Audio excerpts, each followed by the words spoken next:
భద్రాద్రి కొత్తగూడెం జిల్లా మణుగూరు కిన్నెర కళ్యాణ మండపంలో 250 పేద జంటలకు సామూహిక వివాహాలు చేస్తున్నట్టుగా దాన ధర్మ ట్రస్ట్ చైర్మన్ గంటా రాధా తెలియజేశారు.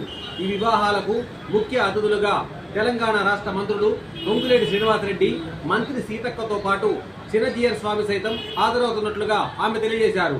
ఇంకా ఎవరైనా పేరు నమోదు చేసుకునే జంటలు ఉంటే మణుగూరు కిన్నెర కళ్యాణ మండపంలో పేరు నమోదు చేసుకోవాలని ఆమె కోరారు. నేను దాన ధర్మ ట్రస్ట్ నిర్వాహకురాలు గంటా రాధా. ఇప్పుడు మే 30వ తారీఖు ఉదయం 9:09 ఆదివాసుల 165 జంటలు సామూహిక వివాహాలు జరగబోతున్నాయి. దీనికి శ్రీ శ్రీదండి చిన్న స్వామి వారు వచ్చేస్తున్నారు. వికాస తరంగిణి దాన ధర్మ ట్రస్ట్ ఆధ్వర్యంలో 165 జంటలు నలుమూల నుండి 4 స్టేట్ల నుండి ఇక్కడికి రాబోతున్నారు.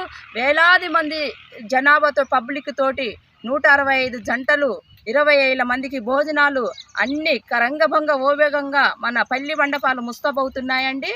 దీనికి ఎక్కడ ఉన్నా కానీ జనాభా అందరూ కూడా ఈ కార్యక్రమానికి రావాలని చెప్పేసి అనుకుంటున్నాను. ఇది 165 జంటలు కూడా సామూహిక వివాహాలు. వీళ్ళు తల్లిదండ్రులు లేని పిల్లలు, పెళ్లి చేసుకోలేని నిత్యస్థితిలో ఉన్న పేదవాళ్ళు, వీరందరికీ మన ట్రస్ట్ ద్వారాగా వికాస తరంగిణి వారి ద్వారాగా చిన్నజీర స్వామి వారి చేతుల మీదుగా ఈ సామూహిక వివాహాలు జరపబడుతున్నాయి. కాబట్టి దివి నుండి దేవతలు దిగి వచ్చి రంగభంగ వైభోగంగా ఆకాశం అంతా పందిర్లు భూదేవంద మండపాలు వేసేసి రంగభంగ వైభోగంగా ఈ కళ్యాణ మండపం ముస్తాబవుతుంది. ఈ కార్యక్రమానికి స్పెషల్ గెస్ట్గా చిన్నజీర స్వామి వారు వస్తున్నారు. కాబట్టి పబ్లిక్ అందరూ కూడా, ఇది చూసిన వారందరూ కూడా ఈ కార్యక్రమానికి ఆహ్వానితులే అని చెప్పేసి మేము కోరుకుంటున్నామండి. జై శ్రీమన్నారాయణ.